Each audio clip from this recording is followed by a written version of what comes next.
ನಮಸ್ಕಾರ ಎಲ್ಲರಿಗೂ. ಕನ್ನಡದಿಂದ ಇಂಗ್ಲಿಷ್ ಕಲಿಯಿರಿ ಈ ವಿಡಿಯೋ ಸೀರೀಸ್ನ 68ನೆಯ ಪಾಠಕ್ಕೆ ತಮ್ಮೆಲ್ಲರಿಗೂ ಸ್ವಾಗತ. ಈ ವಿಡಿಯೋದಲ್ಲಿ ನಾವು ವುಡ್ ಮೋಡಲ್ ವರ್ಬನ್ನು ಯಾವ್ಯಾವ ಅರ್ಥಗಳಲ್ಲಿ ಬಳಸುತ್ತೇವೆ ಅನ್ನುವುದನ್ನು ಕಲಿಯೋಣ. ಸರಿನಾ? ವುಡ್ ಇದನ್ನು ಉಚ್ಚಾರ ಮಾಡುವಂಥದ್ದು ವುಡ್ ಅಂತ. WOOD ಇದನ್ನು ಹೇಗೆ ಉಚ್ಚಾರ ಮಾಡ್ತೀರಿ ಹಾಗೆ ಇದನ್ನು ಉಚ್ಚಾರ ಮಾಡಬೇಕು. ವುಡ್ ಅಂತ ಈ ಎಲ್ಲ ಅಕ್ಷರವನ್ನು ಹೇಳುವುದೇ ಇಲ್ಲ, ಇದು ಸೈಲೆಂಟ್. ಆಯಿತಾ? ವುಡ್. ಈಗ ಮೊದಲು ನಾವು ಸಣ್ಣ ರೂಪಗಳನ್ನು ನೋಡೋಣ. ವುಡ್ನ ಸಣ್ಣ ರೂಪ ಐಡ್. ಯು ವುಡ್ನ ಸಣ್ಣ ರೂಪ ಯೂಡ್. ವಿ ವುಡ್ನ ಸಣ್ಣ ರೂಪ ವೀಡ್. ದೇ ವುಡ್ನ ಸಣ್ಣ ರೂಪ ದೇಡ್. ಹಿ ವುಡ್ನ ಸಣ್ಣ ರೂಪ ಹೀಡ್. ಶಿ ವುಡ್ನ ಸಣ್ಣ ರೂಪ ಶೀಡ್. ಇಟ್ ವುಡ್ನ ಸಣ್ಣ ರೂಪ ಇಟಡ್. ಸಿಂಗ್ಯುಲರ್ ಸಬ್ಜೆಕ್ಟ್ ಹಾಗೂ ಪ್ಲೂರಲ್ ಸಬ್ಜೆಕ್ಟ್ನ ಜೊತೆ ಸಣ್ಣ ರೂಪ ಬಳಸುವುದಿಲ್ಲ. ಸರಿನಾ? ಈಗ ಎಲ್ಲೆಲ್ಲಿ ಬಳಸ್ತೇವೆ ಅದನ್ನು ನೋಡೋಣ. ಮೊದಲು ಫ್ಯೂಚರ್ ಇನ್ ದ ಪಾಸ್ಟ್ ಅಂದರೆ ಭೂತಕಾಲದಲ್ಲಿ ಭವಿಷ್ಯದ ಬಗ್ಗೆ ಮಾತನಾಡಲಿಕ್ಕೆ ಬಳಸ್ತೇವೆ. ಉದಾಹರಣೆಗೆ, ನಾನು ಪರೀಕ್ಷೆಯಲ್ಲಿ ಉತ್ತೀರ್ಣನಾಗುತ್ತೇನೆಂದು ನನಗೆ ತಿಳಿದಿತ್ತು. ನೋಡಿ, ಈ ವಾಕ್ಯ ನಿಜವಾಗಿಯೂ ಏನು ಹೇಳಿ? ನಾನು ಪರೀಕ್ಷೆಯಲ್ಲಿ ಉತ್ತೀರ್ಣನಾಗುತ್ತೇನೆ ಎಂದು ನನಗೆ ತಿಳಿದಿತ್ತು ಅಂತ. ಸರಿ ಅಲ್ವಾ? ಭೂತಕಾಲದ ಭಾಗ ಯಾವುದು? ಇದು ನನಗೆ ತಿಳಿದಿತ್ತು. ನನಗೆ ಏನು ತಿಳಿದಿತ್ತು ಭೂತಕಾಲದಲ್ಲಿ? ಭವಿಷ್ಯದಲ್ಲಿ ನಾನು ಪರೀಕ್ಷೆಯಲ್ಲಿ ಉತ್ತೀರ್ಣನಾಗುತ್ತೇನೆ ಅಂತ. ಅರ್ಥ ಮಾಡ್ಕೊಳ್ಳಿ, ಇದು ಭೂತಕಾಲ, ಇದು ಭವಿಷ್ಯತ್ ಕಾಲ. ಆಯ್ತಾ? ಇದನ್ನು ನೆನ್ಪಿಟ್ಕೊಳ್ಬೇಕಂತಿಲ್ಲ. ಈ ರೀತಿಯ ವಾಕ್ಯಗಳನ್ನು ರಚಿಸುವಾಗ ವುಡ್ ಬಳಸ್ತೇವೆ ಅನ್ನೋದು ನೆನ್ಪಿಟ್ಕೊಂಡ್ರೆ ಸಾಕು. ಆಯ್ತಾ? ಈಗ ಇದನ್ನು ಅನುವಾದ ಮಾಡೋಣ. ನನಗೆ ತಿಳಿದಿತ್ತು ಇದನ್ನು ಐ ನ್ಯೂ ಅಂತ ಹೇಳ್ತೇವೆ. ನನಗೆ ಗೊತ್ತಿತ್ತು, ನನಗೆ ತಿಳಿದಿತ್ತು. ಐ ನ್ಯೂ ಅಂದರೆ I did no, I knew. ಆಯಿತಾ? ನೆಕ್ಸ್ಟ್, ನಾನು ಪರೀಕ್ಷೆಯಲ್ಲಿ ಉತ್ತೀರ್ಣನಾಗುತ್ತೇನೆ. ಇದನ್ನು ಇಂಗ್ಲೀಷ್ನಲ್ಲಿ I will pass the test ಅಂತ ಹೇಳ್ತೇವೆ. ಐ ವಿಲ್ ಪಾಸ್ ಅಂದರೆ ನಾನು ಉತ್ತೀರ್ಣನಾಗುತ್ತೇನೆ. ದಿ ಟೆಸ್ಟ್ ಅಂದರೆ ಪರೀಕ್ಷೆಯಲ್ಲಿ. ಎಲ್ಲಿ ಅಂತ ಹೇಳಲಿಕ್ಕೆ ಇನ್ ಬಳಸಲಿಲ್ಲ, ಇಂಗ್ಲೀಷಲ್ಲಿ ಬಳಸೋದಿಲ್ಲ. ದ ಟೆಸ್ಟ್ ಅಂತ ಹೇಳ್ತೇವೆ ಅಷ್ಟೇ. ಆಯಿತಾ? ಈಗ ಈ ಭಾಗವನ್ನು ಅನುವಾದ ಮಾಡಿ ಆಯಿತು. ಈ ಭಾಗವನ್ನು ಅನುವಾದ ಮಾಡಿ ಆಯಿತು ಅಲ್ವಾ? ಆದರೆ ಇದೊಂದು ಇದೆ ಇಲ್ಲಿ. ಇದನ್ನು ಈ ವಾಕ್ಯದ ಜೊತೆ ಸೇರಿಸ್ಕೊಂಡು ಈ ರೀತಿ ತಗೊಳ್ಳೋಣ. ನಾನು ಪರೀಕ್ಷೆಯಲ್ಲಿ ಉತ್ತೀರ್ಣನಾಗುತ್ತೇನೆ ಎಂದು. ಸರಿನಾ? ಈ ತೇನೆ ಮತ್ತು ಎಂದು ಉಂಟಲ್ವಾ? ತೇನೆ ಮತ್ತು ಎಂದು ಇವೆರಡನ್ನು ಸೇರಿಸಿ ವುಡ್ ಅಂತ ಹೇಳ್ತೇವೆ. ಅಥವಾ ಇವೆರಡನ್ನು ನಾವು ಸೇರಿಸಿ ಇಂಗ್ಲೀಷ್ನಲ್ಲಿ ವುಡ್ ಅಂತ ಹೇಳ್ತೇವೆ. ಅಂದರೆ ನಾನು ತೇನೆ ಎಂದು ಇದನ್ನು ಐ ವುಡ್ ಅಂತ ಹೇಳ್ತೇವೆ. ನಾನು ಉತ್ತೀರ್ಣನಾಗುತ್ತೇನೆ ಎಂದು ಇದನ್ನು ಐ ವುಡ್ ಪಾಸ್ ಅಂತ ಹೇಳ್ತೇವೆ. ಸರಿನಾ? ಈಗ ಈ ವಾಕ್ಯವನ್ನು ಸೇರಿಸಿದ್ರೆ ಆಯ್ತಷ್ಟೆ. ಸೇರಿಸುವಾಗ ಈ ವಾಕ್ಯ ಮೊದಲು ಬರಬೇಕು. ಈ ರೀತಿ I knew I would pass the test. I knew I would pass the test. ಈ ರೀತಿ ಮೊದಲು ಈ ವಾಕ್ಯ ಹಾಕಬಾರ್ದು. ಮೊದಲು ಈ ವಾಕ್ಯ ಹಾಕಬೇಕು ಇಂಗ್ಲೀಷ್ನಲ್ಲಿ, ಆಮೇಲೆ ಇದನ್ನು ಹಾಕಬೇಕು. I knew I would pass the test ಅಂದರೆ ನಾನು ಪರೀಕ್ಷೆಯಲ್ಲಿ ಉತ್ತೀರ್ಣನಾಗುತ್ತೇನೆಂದು ನನಗೆ ತಿಳಿದಿತ್ತು ಅಂತ. ಸರಿನಾ? ಇನ್ನೊಂದು ಉದಾಹರಣೆ. ಅವಳು ನನಗೆ ನಂತರ ಕರೆ ಮಾಡುತ್ತಾಳೆ ಎಂದು ಹೇಳಿದಳು. ಅವಳು ನನಗೆ ನಂತರ ಕರೆ ಮಾಡುತ್ತಾಳೆ ಎಂದು ಹೇಳಿದಳು. ಇದನ್ನು ಕೆಲವೊಮ್ಮೆ ನಾವು ಯಾವ ರೀತಿ ಹೇಳ್ತೇವೆ? ಅವಳು ನನಗೆ ನಂತರ ಕರೆ ಮಾಡುತ್ತೇನೆ ಎಂದು ಹೇಳಿದಳು ಅಂತ ಕೂಡ ಹೇಳ್ತೇವೆ. ಮಾಡುತ್ತೇನೆ ಅನ್ನೋದು ಕೂಡ ಇಲ್ಲಿ ಬಳಸ್ತೇವೆ ಅಲ್ವಾ? ಈಗ ಅವಳು ಹೇಳಿದಳು, ಇಲ್ಲಿ ಬರೀ ಹೇಳಿದಳು ಇದೆ, ಇದರ ಜೊತೆ ಅವಳು ಸೇರಿಸ್ಕೊಂಡು ಅನುವಾದ ಮಾಡಬೇಕು. ಅವಳು ಹೇಳಿದಳು, ಅವಳು ಹೇಳಿದಳು, ಶಿ ಸೆಡ್. ಅವಳು ನನಗೆ ನಂತರ ಕರೆ ಮಾಡುತ್ತಾಳೆ, she will call me later. ಅವಳು ಕರೆ ಮಾಡುತ್ತಾಳೆ, ಶಿ ವಿಲ್ ಕಾಲ್. ನನಗೆ, ಮೀ, ನಂತರ, ಲೇಟರ್. ಆಯ್ತಾ? ನೆಕ್ಸ್ಟ್, ಅವಳು ನನಗೆ ನಂತರ ಕರೆ ಮಾಡುತ್ತಾಳೆ ಎಂದು ಹಾಕ್ಕೊಂಡಿದ್ದೇವೆ. ಈ ತಾಳೆ ಮತ್ತು ಎಂದು ಸೇರಿಸಿ ಇಂಗ್ಲಿಷ್ನಲ್ಲಿ ವುಡ್ ಅಂತ ಹೇಳ್ತೇವೆ.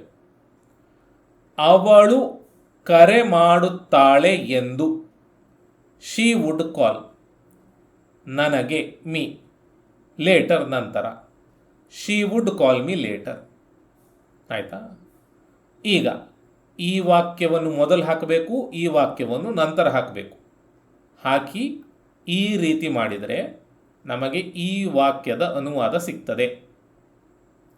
She said she would call me later ಅಂದರೆ ಅವಳು ನನಗೆ ನಂತರ ಕರೆ ಮಾಡುತ್ತಾಳೆ ಎಂದು ಹೇಳಿದಳು. ಸರಿನಾ?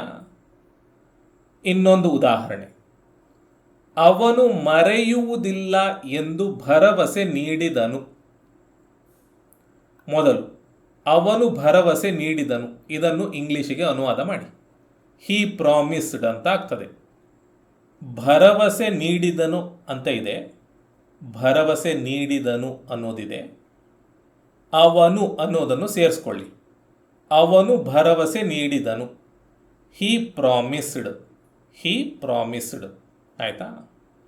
ನೆಕ್ಸ್ಟ್, ಅವನು ಮರೆಯುವುದಿಲ್ಲ, he will not forget, he will not forget. ಅವನು ಮರೆಯುವುದಿಲ್ಲ. ಅವನು ಮರೆಯುವುದಿಲ್ಲ ಎಂದು, he would not forget, he would not forget. ಈಗ ಇದು ಮತ್ತೆ ಇದನ್ನು ಸೇರಿಸುವಂಥದ್ದು. He promised he would not forget ಅಂದರೆ ಅವನು ಮರೆಯುವುದಿಲ್ಲ ಎಂದು ಭರವಸೆ ನೀಡಿದನು ಅಂತ ಅರ್ಥ. ಸರಿನಾ? ಸೊ ಈ ರೀತಿ ನಾವು ಭೂತಕಾಲದಲ್ಲಿ ಭವಿಷ್ಯವನ್ನು ಹೇಳಲಿಕ್ಕೆ ಬಳಸುತ್ತೇವೆ ವುಡ್ ಪದವನ್ನು, ವುಡ್ ಮೋಡಲ್ ವರ್ಬನ್ನು. ಸರಿನಾ? ಇದು ಮೊದಲ ಬಳಕೆ. ನೆಕ್ಸ್ಟ್, ಪಾಸ್ಟ್ ಹ್ಯಾಬಿಟ್ಸ್ ಅಂದರೆ ಭೂತಕಾಲದಲ್ಲಿ ಇದ್ದಂತಹ ಅಭ್ಯಾಸಗಳು. ಇದನ್ನು ಹೇಳಲಿಕ್ಕೆ ವುಡ್ ಬಳಸುತ್ತೇವೆ. ಉದಾಹರಣೆಗೆ, ನಾನು ಚಿಕ್ಕವನಿದ್ದಾಗ ವಾರಾಂತ್ಯದಲ್ಲಿ ಅಪ್ಪನ ಜೊತೆ ಕಾರ್ಟೂನ್ ನೋಡುತ್ತಿದ್ದೆ. ಅಂದರೆ ನಾನು ಸಣ್ಣವನಿದ್ದಾಗ ಅಪ್ಪನ ಜೊತೆ ವಾರಾಂತ್ಯ ಅಂದರೆ ವೀಕೆಂಡ್ಸ್ ಅಂದರೆ ಶನಿವಾರ ಭಾನುವಾರ ಅಪ್ಪನ ಜೊತೆ ಕಾರ್ಟೂನ್ ನೋಡ್ತಿದ್ದೆ. ಇದು ನನ್ನ ಅಭ್ಯಾಸ ಆಗಿತ್ತು. ಪ್ರತಿ ಶನಿವಾರ ಭಾನುವಾರ ಅಪ್ಪನ ಜೊತೆ ಕಾರ್ಟೂನ್ ನೋಡ್ತಾ ಇದ್ದೆ ಅಂತ ಹೇಳ್ತಾ ಇದ್ದೇವೆ. ಆಯಿತಾ? ಇದನ್ನು ಇಂಗ್ಲೀಷ್ನಲ್ಲಿ when I was a child I would watch cartoons with my dad on the weekends ಅಂತ ಹೇಳ್ತೇವೆ. When I was a child ಅಂದರೆ ನಾನು ಚಿಕ್ಕವನಿದ್ದಾಗ. ಆಯಿತಾ? ಐ ವುಡ್ ವಾಚ್ ಅಂದರೆ ನಾನು ನೋಡುತ್ತಿದ್ದೆ. ಕನ್ನಡದಲ್ಲಿ ಪುನಃ ಬರಲಿಲ್ಲ ನಾನು ಅನ್ನುವಂಥದ್ದು, ಆದರೆ ಇಂಗ್ಲೀಷ್ನಲ್ಲಿ ಬೇಕಾಗ್ತದೆ. ಆಯಿತಾ? ಐ ವುಡ್ ವಾಚ್ ಅಂದರೆ ನಾನು ನೋಡುತ್ತಿದ್ದೆ. ಕಾರ್ಟೂನ್ಸ್ ಅಂದರೆ ಕಾರ್ಟೂನ್. ವಿತ್ ಮೈ ಡ್ಯಾಡ್ ನನ್ನ ಅಪ್ಪನ ಜೊತೆ. ನನ್ನ ಅನ್ನುವಂಥದ್ದು ಬರಲಿಲ್ಲ, ಹಾಕಬೇಕು. ಹಾಕಿದರೂ ಆಗ್ತದೆ, ಹಾಕದಿದ್ರೂ ತೊಂದರೆ ಇಲ್ಲ. ಆಯಿತಾ? ಇಲ್ಲಿ ಕೂಡ ವಿತ್ ಡ್ಯಾಡ್ ಅಂತ ಹೇಳಿದ್ರು ಸಾಕಾಗ್ತದೆ. ವಿತ್ ಮೈ ಡ್ಯಾಡ್ ಅಂತ ಕೂಡ ಹೇಳ್ಬೋದು. ವಿತ್ ಮೈ ಡ್ಯಾಡ್ ಅಪ್ಪನ ಜೊತೆ. ಆನ್ ದ ವೀಕೆಂಡ್ಸ್ ವಾರಾಂತ್ಯದಲ್ಲಿ. ಸರಿನಾ? ನೆಕ್ಸ್ಟ್, ಪ್ರತಿ ಭಾನುವಾರ ನಾವು ನಮ್ಮ ಅಜ್ಜಿಯನ್ನು ಭೇಟಿಯಾಗುತ್ತಿದ್ದೆವು. ಪ್ರತಿ ಭಾನುವಾರ ನಾವು ಸಣ್ಣಕ್ಕಿದ್ದಾಗ ಅಜ್ಜಿ ಮನೆಗೆ ಹೋಗ್ತಾ ಇದ್ವಿ ಅಂತ ಹೇಳ್ತಾ ಇದ್ದೇವೆ. ಅಂದರೆ ಭೂತಕಾಲದಲ್ಲಿ ಇದ್ದಂತಹ ಅಭ್ಯಾಸವನ್ನು ಹೇಳ್ತಾ ಇದ್ದೇವೆ. Every Sunday we would visit hour grand mother. Every Sunday ಅಂದರೆ ಪ್ರತಿ ಭಾನುವಾರ. ವಿ ವುಡ್ ವಿಸಿಟ್ ಅಂದರೆ ನಾವು ಭೇಟಿಯಾಗುತ್ತಿದ್ದೆವು. ಅವರ್ ಗ್ರ್ಯಾಂಡ್ ಮದರ್ ನಮ್ಮ ಅಜ್ಜಿಯನ್ನು. ಆಯಿತಾ? ನೆಕ್ಸ್ಟ್, ಪ್ರತಿ ಶನಿವಾರ ಅವರು ದೀರ್ಘ ಬೈಕ್ ರೈಡ್ ಹೋಗುತ್ತಿದ್ದರು. Every Saturday he would go on a long bike ride. ಪ್ರತಿ ಶನಿವಾರ ಅವರು ಲಾಂಗ್ ಬೈಕ್ ರೈಡಿಗೆ ಹೋಗ್ತಾ ಇದ್ರು ಅಂತ ಅಭ್ಯಾಸ. ಆಯಿತಾ? ಪ್ರತಿ ಶನಿವಾರ ಅಂದರೆ every Saturday. He would go ಅಂದರೆ ಅವರು ಹೋಗುತ್ತಿದ್ದರು. On a long bike ride ದೀರ್ಘ ಬೈಕ್ ರೈಡ್ ಅಂತ ಅರ್ಥ. ಆಯಿತಾ? ನೋಡಿ, ಇಲ್ಲಿ ನೀವು ಹೋಗುತ್ತಾ ಇದ್ದರು, ಭೇಟಿಯಾಗುತ್ತಾ ಇದ್ದೆವು, ನೋಡುತ್ತಾ ಇದ್ದೆ ಅಂತ ನೋಡಿಕೊಂಡು ಇದನ್ನು ವಾಸ್ ಬಳಸಿ ING ರೂಪ ಬಳಸಿ ರಚಿಸಬಾರದು. ಅರ್ಥ ಮಾಡ್ಕೊಳ್ಳಿ.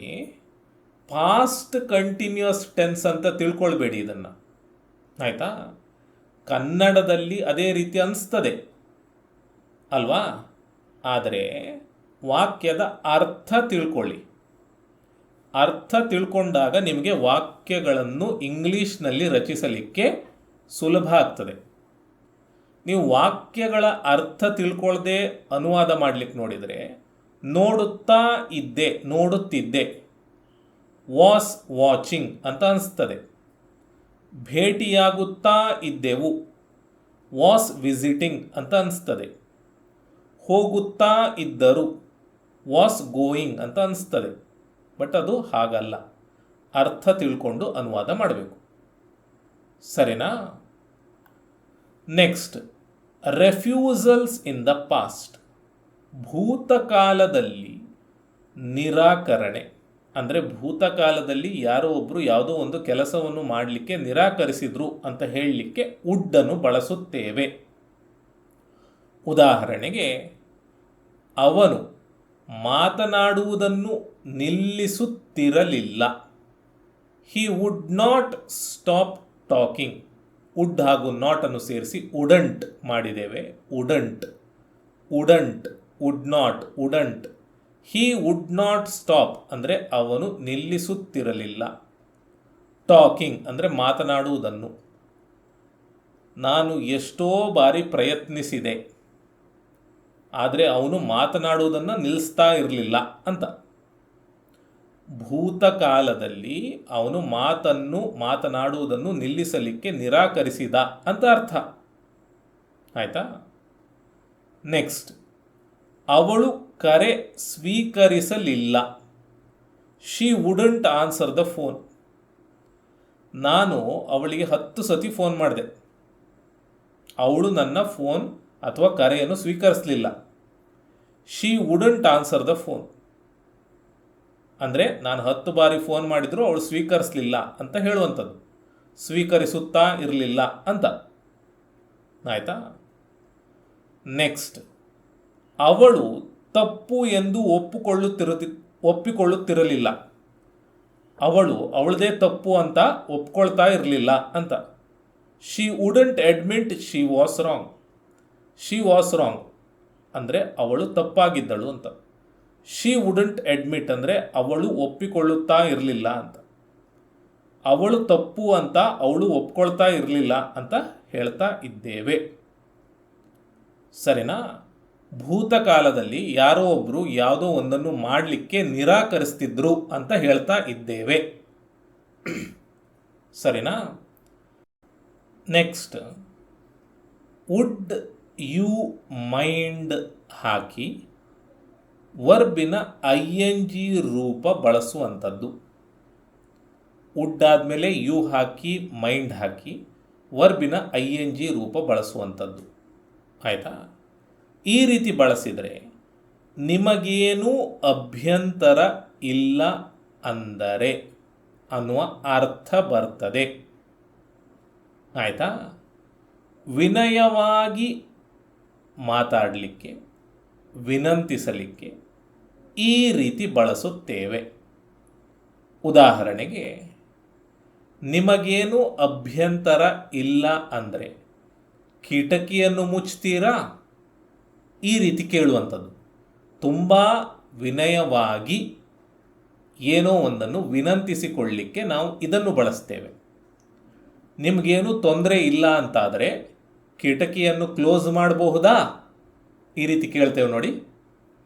ಇದಕ್ಕೆ ನಾವು ಈ ಸ್ಟ್ರಕ್ಚರನ್ನು ಬಳಸುತ್ತೇವೆ. Would you mind closing the window? Would ಬಂತು, ವುಡ್ ಬಂತು, ಯು ಬಂತು, ಯು ಬಂತು, ಮೈಂಡ್ ಬಂತು, ಮೈಂಡ್ ಬಂತು. ವುಡ್ ಯು ಮೈಂಡ್ ಅಂದರೆ ನಿಮಗೇನು ಅಭ್ಯಂತರ ಇಲ್ಲ ಅಂದರೆ ಅಂತ ಅರ್ಥ. ಆಮೇಲೆ ಕ್ಲೋಸಿಂಗ್ ವರ್ಬಿನ ING ರೂಪ, ಕ್ಲೋಸಿಂಗ್. ಕ್ಲೋಸಿಂಗ್ ದ ವಿಂಡೋ ಅಂದರೆ ಕಿಟಕಿಯನ್ನು ಮುಚ್ಚುತ್ತೀರಾ ಅಂತ. ಆಯಿತಾ? ಇದೇ ವಾಕ್ಯವನ್ನು ಕುಡ್ ಬಳಸಿ ಕೂಡ ಹೇಳಬಹುದು. Could you please close the window ಅಂತ, ಅಥವಾ could you close the window please, ಈ ರೀತಿ ಕೂಡ ಹೇಳ್ಬೋದು. ಆಯಿತಾ? ಇದನ್ನಾದರೂ ಬಳಸಬಹುದು, ಇದನ್ನಾದರೂ ಬಳಸಬಹುದು. Could you close the window please ಅಂದರೆ ದಯವಿಟ್ಟು ಬಾಗಿಲು ಮುಚ್ತೀರಾ, ದಯವಿಟ್ಟು ಕಿಟಕಿಯನ್ನು ಮುಚ್ತೀರಾ ಅಂತ ಕೇಳುವಂಥದ್ದು. ಸರಿನಾ? ವಿನಯವಾಗಿ ಕೇಳುವಂಥದ್ದು. ನೆಕ್ಸ್ಟ್, ನಿಮಗೇನು ಅಭ್ಯಂತರ ಇಲ್ಲ ಅಂದರೆ ನನಗೆ ಸಹಾಯ ಮಾಡ್ತೀರಾ? ನಿಮಗೇನು ತೊಂದರೆ ಇಲ್ಲ ಅಂತಾದರೆ ನನಗೆ ಹೆಲ್ಪ್ ಮಾಡ್ತೀರಾ? Would you mind giving me a hand? Would you mind ಬಂತು, ವುಡ್ ಯು ಮೈಂಡ್ ಬಂತು. ವುಡ್ ಯು ಮೈಂಡ್ ಅಂದ್ರೇನು? ನಿಮಗೇನು ಅಭ್ಯಂತರ ಇಲ್ಲ ಅಂದರೆ ಅಂತ. ಆಮೇಲೆ ಗಿವಿಂಗ್ ಬಂತು. ಗಿವಿಂಗ್ ವರ್ಬಿನ ING ರೂಪ. ಈಗ ಗಿವ್ ಅ ಹ್ಯಾಂಡ್ ಅಂದರೆ ಸಹಾಯ ಮಾಡು ಅಂತ. ಆಯಿತಾ? ಸಹಾಯ ಮಾಡುವುದಕ್ಕೆ ಗಿವ್ ಅ ಹ್ಯಾಂಡ್ ಅಂತ ಹೇಳ್ತೇವೆ. ನೀವು ಇದನ್ನು ಬಳಸದೇ ಇದ್ರೂ ತೊಂದರೆ ಇಲ್ಲ, ಹೆಲ್ಪ್ ಅಂತ ಬಳಸಬಹುದು. Could you mind helping me ಅಂತ ಹೇಳಬಹುದು, ಏನು ತೊಂದರೆ ಇಲ್ಲ. Could you mind helping me ಅಂದರೆ ಇದೇ ಅರ್ಥ. ಆಯಿತಾ? ಹೆಲ್ಪಿಂಗ್ ಮೀ ಅಂತ ಹೇಳುವ ಬದಲು ಗಿವಿಂಗ್ ಮೀ ಅ ಹ್ಯಾಂಡ್ ಅಂತ ಹೇಳಿದ್ರು ಅದೇ ಅರ್ಥ, ಇದೇ ಅರ್ಥ. ಸರಿನಾ? ಈ ರೀತಿ ಹೇಳಬಹುದು. ಇಲ್ಲ ಅಂತಾದರೆ ಕುಡ್ ಬಳಸಿ could you please give me a hand ಅಂತ ಹೇಳಬಹುದು. ಅಥವಾ could you give me a hand please ಅಂತ ಕೂಡ ಹೇಳಬಹುದು. ಅಥವಾ could you help me please ಅಂತ ಕೂಡ ಹೇಳಬಹುದು.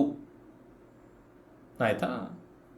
ಸೊ ಯಾವುದನ್ನು ಬೇಕಾದರೂ ಬಳಸಿ, ವುಡ್ಡನ್ನಾದರೂ ಬಳಸಿ, ಕುಡ್ಡನ್ನಾದರೂ ಬಳಸಿ. ಯಾವುದನ್ನು ಬಳಸಿದರೂ ವಿನಯವಾಗಿ ಕೇಳಿಸುತ್ತದೆ. ಸರಿನಾ? ಸರಿ. ಈ ವಿಡಿಯೋಗೆ 4 ಬಳಕೆಗಳು ಸಾಕು. ಮುಂದಿನ ವಿಡಿಯೋದಲ್ಲಿ ಇನ್ನಷ್ಟು ವುಡ್ ಪದದ ಬಳಕೆಗಳನ್ನು ಕಲಿಯೋಣ. ಸರಿನಾ? ಇಲ್ಲಿಗೆ ಈ ವಿಡಿಯೋ ಮುಕ್ತಾಯ ಆಯಿತು. ನಾನು ನಿಮಗೆ ಮುಂದಿನ ವಿಡಿಯೋದಲ್ಲಿ ಸಿಗ್ತೇನೆ. ಧನ್ಯವಾದಗಳು.